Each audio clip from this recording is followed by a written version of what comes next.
I was a big deal in those days, at least as much of a big deal as I could be in high school. I was the star of my school's football team. My girlfriend was the hottest girl in class, and I was driving a Ford Mustang Mach 1, 1969, one of the finest cars in the world, and it was all mine thanks to a scout checking me out at one of our football games.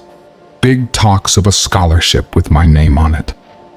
I didn't understand how much potential I had until my dad turned to me after talking to the scout with this excited glint in his eyes. That week, a black muscle car was parked in our driveway. My dad said it was mine. Times were different in the 70s. I got my license when I was 16. I knew some kids who got theirs when they were 15. Anyway, I was cruising through town all day that day with my father, one of my happiest memories. If anyone in the school didn't know my name by then, they all did when they heard the roar of that Mustang's engine when I arrived. Yeah, I was a bit of a douche in high school, but those who knew me also knew I was one of the nicest guys. My friend, Clint, said it was because I was very slow at times, which a lot of people found cute. I didn't care what they thought, as long as they knew I wasn't some thug, despite my looks. I enjoyed having friends. Anyway, I tell you all of this because something big was going to happen. The entire class, about 50 17-year-old teenagers, were about to go on a camping trip. Tall trees, mountains, warm fields baking in the sun. Situated near a river was a large camp with log cabins, a few fire pits, and even an outdoor cafeteria under a thatch roof, not to mention the activities they had set up. Even a classic obstacle course. Of course, it was a big deal. Even if we were almost technically adults, we still had that childish energy in us, whether it was winning a foot race, a pull-up contest, or scoring in the bushes.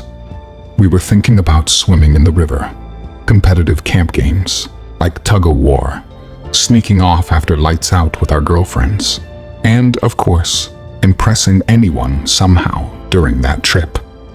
We talked about all of this after the school announcement in the boys' locker room. "Nick, are you driving down there in the Mustang?" Clint asked me. "Of course," I said. "Sally and I are going together. So, mind if I hitch a ride with you guys?" Clint asked in a hushed tone, looking around at the other guys. "Forget it. There's no room." "But you have 4 seats," Clint yelled. Everyone laughed. "Yeah, that's where our things go," I told him. "Put it in the trunk." I put my hand on top of his head and shook him around a little. "Then where would I put the beers?" I told him. There were a few cheers when the guys heard this. Speaking of which, I'm collecting cash so my big bro can get us beer. Anyone interested in getting on this, pay up. The more you give, the better the selection. Some paid up there, and some paid later. Some made orders and put a little extra in. You have to understand that our entertainment was very limited compared to today. The movies had it right. Alcohol and sex were on our minds. Very little else, truth be told. We were very organized when it came to setting up a party, at least most of the time. "Well, if you're bringing beers, then I guess I can ride the bus for a few hours," Clint said, suddenly very amiable.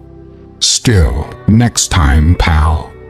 I parked outside Clint's house and angrily set the handbrake in place. I watched him practically skip out of the house with a pack on his back.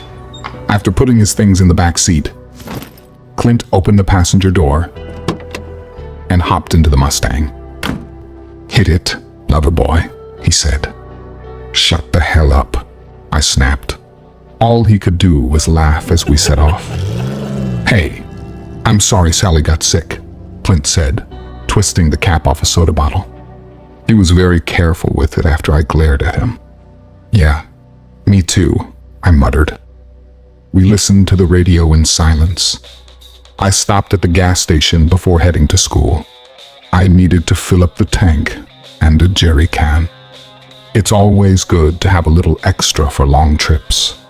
Clint kept slapping his legs to the tune, like some anxious drummer who really needed to jam. He got really energetic when he had sugar. I was glad when we got out to confirm we were present and ready to follow. A few teachers weren't happy with me driving to camp, but when you have no real black marks on your record, your parents' permission, and the football coach heading the field trip, they really couldn't do anything. I was still more than a little frustrated. As we drove, I decided to break the silence by venting what was going through my head. Sally didn't seem sick when I talked with her the day before. I heard through the grapevine that her ex was also staying behind. Sally had a track record for choosing bad guys and cheating. She was one of those follow-your-heart type girls. I was prepared to give the trip a skip on that alone, but with a trunk full of alcohol that others paid for, I just felt obligated to go. My father also said something that bothered me. "Stand by her as long as she stands by you," he began. "And when you have nobody to stand by your values, no matter how much it hurts." I'd have happily taken lies and unfounded guarantees over some be the bigger man wisdom. "Do you think she would cheat on you?" Clint asked as I told him this. "I don't know. I'm not special," I said. "I'm not her first. I'm not." "Don't start with that bull," Clint said, easing back into his seat. He really knew how to make himself comfortable. "If she screws up what she has with you, she's an idiot. You'd be better off without her, but she sure as hell wouldn't be better off without you. I'd still be the idiot who trusted her." "You've always been an idiot, Mr. Football Scholarship," Clint said. I thumped the side of his arm. "No offense. We all have our strengths. Anyway, your dad is right. You don't know if she is going to do anything, so try not to think about it. Whatever. And they might not look it, but those other girls are something else," Clint said. "Her loss is another's gain." "What girls?" Clint pointed to the school bus in front of us. The back window wasn't the cleanest, but I could see a group of girls at the back waving at us. Clint leaned forward and turned up the music as loud as it could get. The girls whooped and raised their arms, but then suddenly faced forwards before sitting down in their seats. "I bet you that was Miss Weaver that shouted at them," Clint said, turning the music down. "Crazy bitch should have been left behind." I spent the rest of the trip watching Clint and one girl at the back of the bus mime an entire conversation, him saying things that made me laugh. If she could have heard him, she would have kicked his ass. We took a narrow, wavy road into camp. It wasn't too bad for the Mustang, but the bus struggled. At least somebody had thought ahead and cut back branches. I could see piles along the road and the flat stumps sticking out the trunks they had left behind. When we reached the spot, I parked the Mustang beside the bus. Clint and I grabbed our bags and joined the roll call. We were divided into different cabins. 2 girl cabins, 3 boy cabins. There certainly wasn't a shortage either, but I guess only some of them were prepared for us. After stowing our things, we were given a rundown of camp activities and the schedule they had set out for us. Looking back, I realize now that the whole camp thing was just to make the school look good. A photo opportunity to show off to parents and get more enrollments. I wouldn't have cared, even if they made it obvious. Looking at that schedule, I just noted the free time they gave us.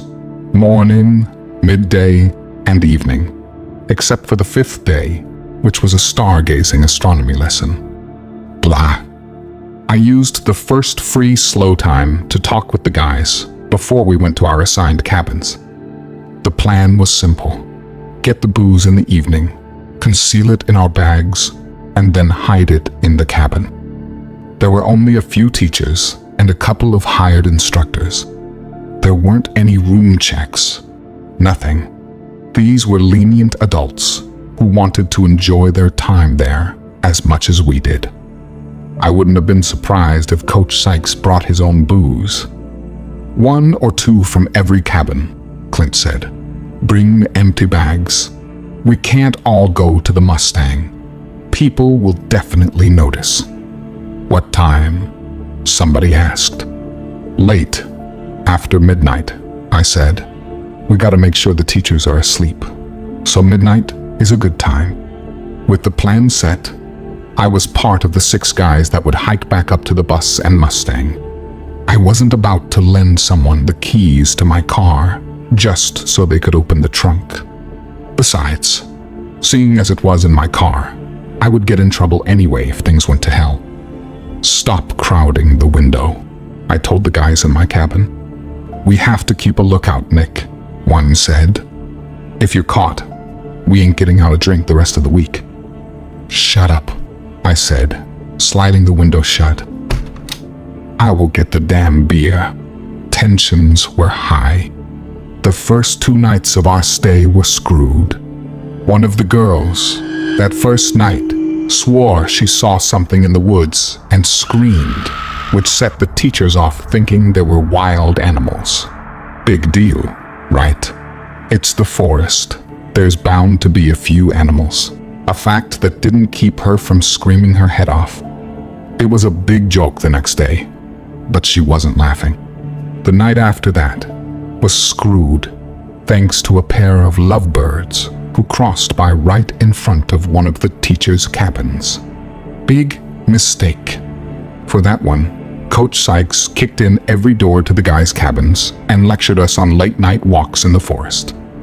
When I regrouped with the others outside the cabin, we walked deep into the forest before rounding out towards the car. We kept the distant lights of the camp in sight, just in case we lost our way. We were also far enough that we could talk on our walk. Got some news, guys, Clint said, grabbing one guy by the back of the neck. One of the lovebirds from the night before. Our buddy here got caught last night. Tell us something we don't know, one guy interrupted. Shut up. He got caught last night with his girl going for a stroll. What he failed to mention was that he wasn't going someplace with his girl. Oh, no. They were, in fact, returning from their little rendezvous, Clint said, followed by his best French laugh.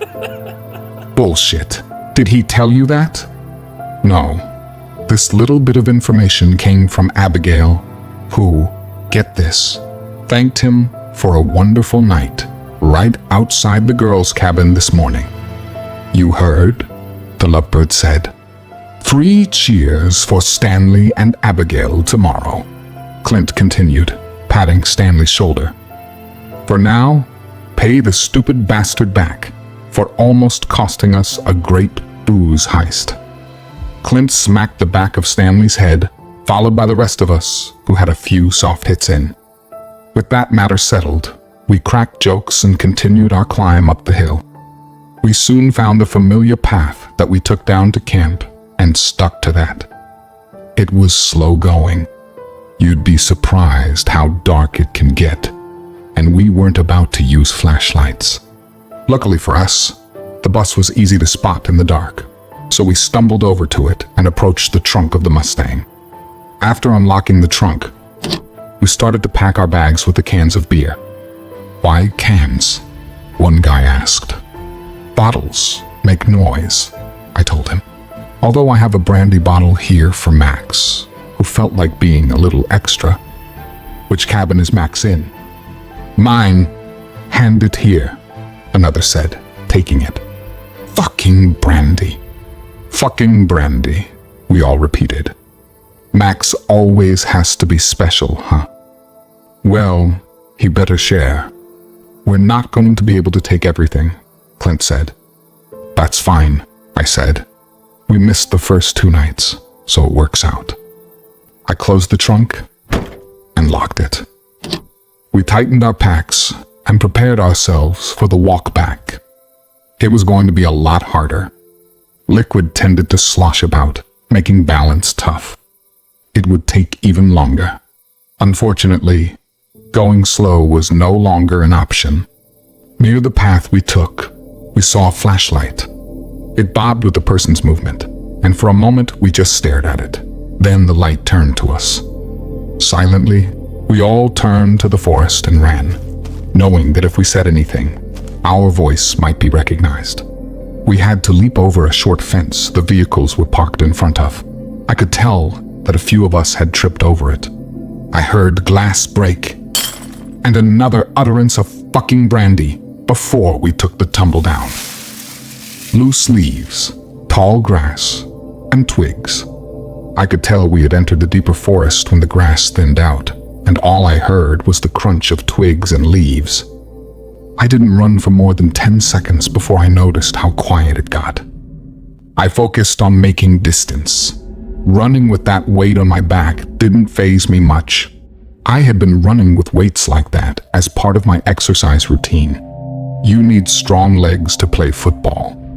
I started to veer to my left, knowing I needed to head back to the cabin. I was about to say the same to the others when I realized why it was so quiet. I didn't hear any other footsteps. The others must have separated, which was a smart move. It just seemed that I was the only one that ran so far before deciding to turn back to the cabin. I cursed when I realized that whoever was checking out the parking lot could go back to the cabins and make sure everyone was accounted for. If the others made it there before me, great, but how would they explain me and my pack missing? I kept running. A few minutes later, I saw the distant light of the camp. I slowed down to catch my breath and began creeping back to my cabin. If I moved too fast, someone might notice. Basic sneaking in the dark rules that everyone should know, which is why you never scan the darkness. You linger in spots to notice the small changes. Before I got close, I heard something. A repetitive beating sound growing louder. A steady series of thumps and footfalls. Then all I heard was a growl as something collided with my side, knocking the wind out of me. I could barely catch my breath before I felt this pressure on my back and a viscous pulling. All I heard was snarling, and that weight was making it difficult to get air back into my lungs. I heard fabric rip as my pack was torn open. I heard claws on the cans, but then something crunched. I felt something wet hit the back of my head, and then I heard the hiss of the beer spraying out of the can. The pressure lifted for a moment, but the snarling remained. It got closer to my ear. I could feel the breath hit the back of my neck. I could hear it sniffing and growling soon after. Just as it did before, it bit into one of the beer cans. Light.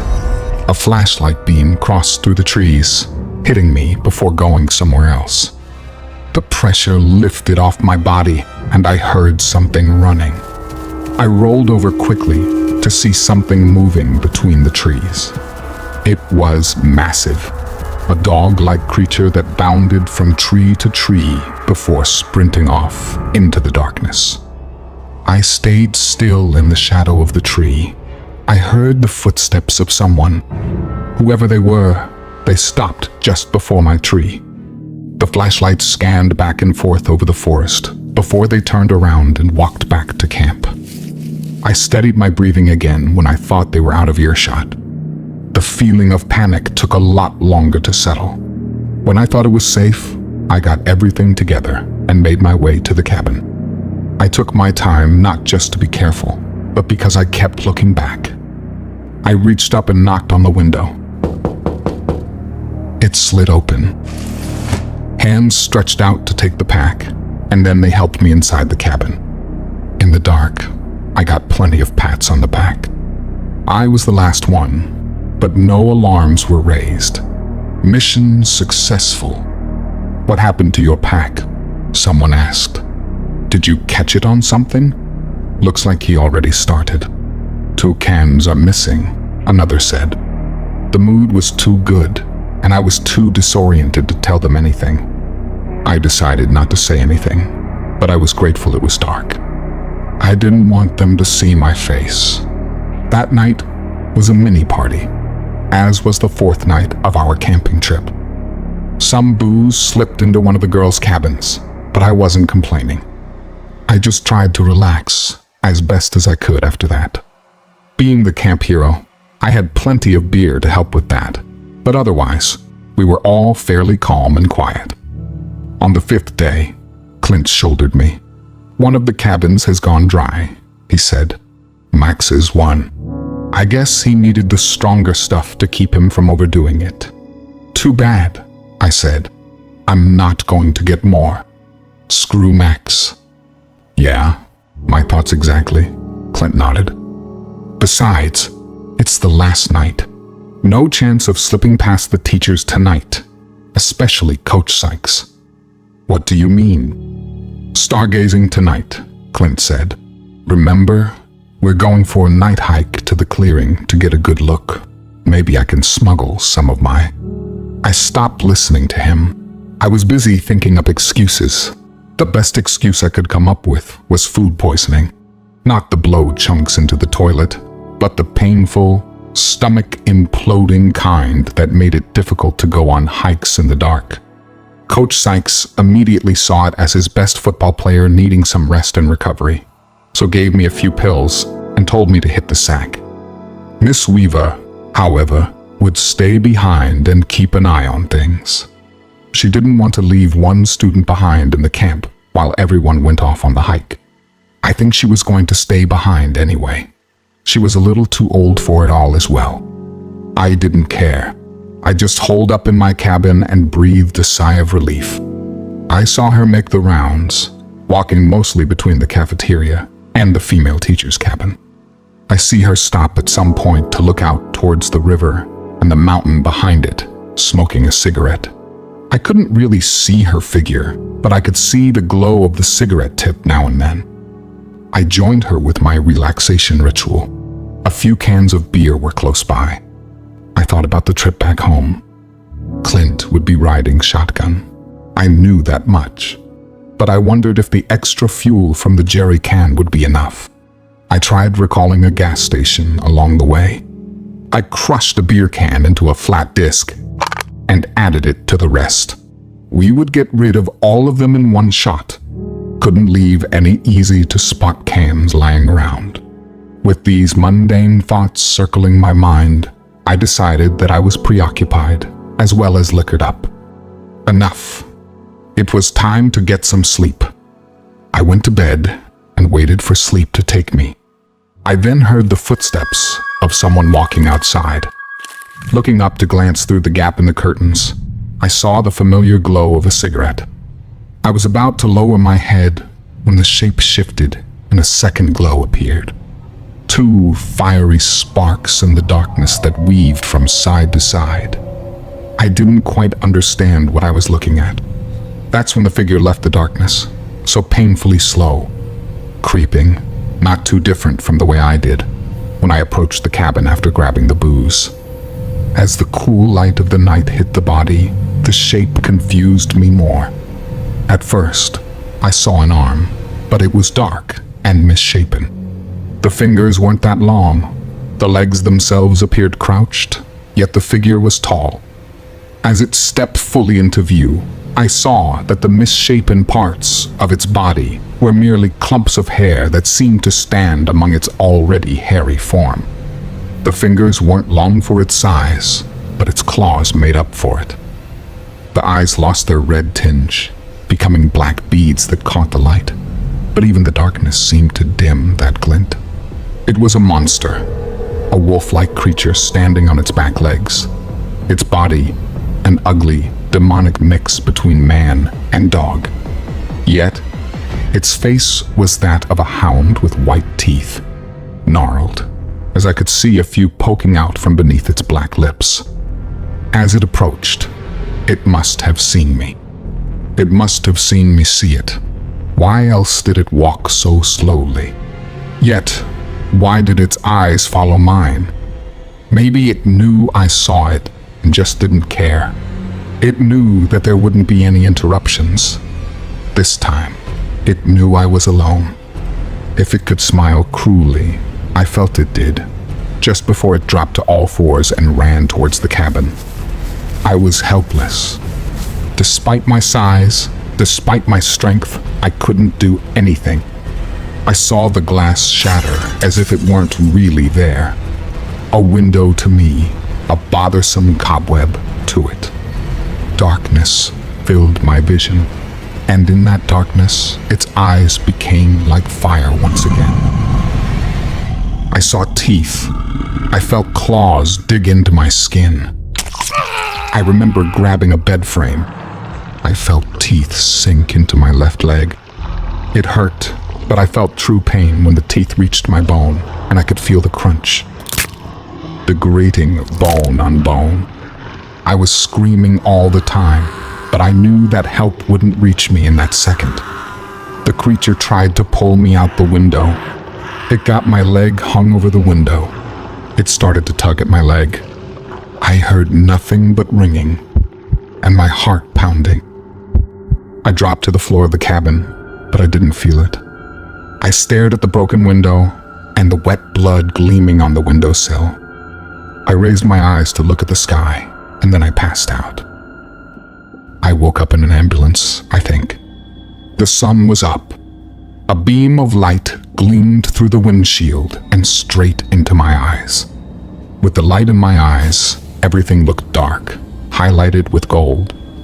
"He's awake," a guy behind me said. "Thank God," the driver said. "I will let Aurora know." "Hey, kid, how are you feeling?" the man behind me asked. Before I could answer, he continued speaking. "If you feel a little weird right now, that's just the drugs taking effect. If you want to rest, you can." I didn't have much choice. I could feel my eyes roll back and then my head drop. I was out again. The next time I woke up was 2 days later, post-surgery. I woke up with family around me. There's a certain kind of sadness that still tears me up inside when people look at me. Yet, it doesn't hurt as much as the expressions my family wore as they sat by my hospital bed. My father, especially. My leg had been amputated, at least partially. A lot of it was already missing, according to my family. The doctor explained the rest to me alone. I will spare you gory details, but tried to save as much as they could in surgery, but it wasn't going to happen. Looking down at my left leg was surreal. I just couldn't believe it. Maybe my mind was just preoccupied with something else.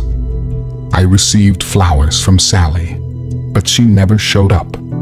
Turned out my bad feelings about her were founded. She just felt guilty enough to make an empty gesture. When Clint told me that little bit of news, it was like a drop in the ocean. I told him to forget it when he suggested a little revenge. I just didn't care. And sure, losing my leg was life-changing. I didn't get my football scholarship, but the university I was speaking to did give us a sort of half-scholarship thing. It meant I needed better grades, and my parents had to pay more than they would, but still less than the full price. I will never know what I could have become. What I am now is nothing more than a glorified manager at a car dealership. I spend most of my days at a desk, just getting on with life. And it's not bad, but like I said, I get those looks, and those who knew me can't help but look a certain way when they see me. Even as I look at my leg now, my thoughts aren't filled with what could have been, even though there is plenty of that at times. All I think about is that creature, that man-dog thing. It changed everything inside my head. It ruined my life, the life I could have, but it also broke something inside me. It took something inside of me, because I hear it. I hear it every time I am close to falling asleep. My heart aches with fear. I feel powerless all over again. I know it isn't in my city, let alone outside my window, but I still check. every single night. If you enjoyed this video, don't forget to like and subscribe for more descent into the unknown content.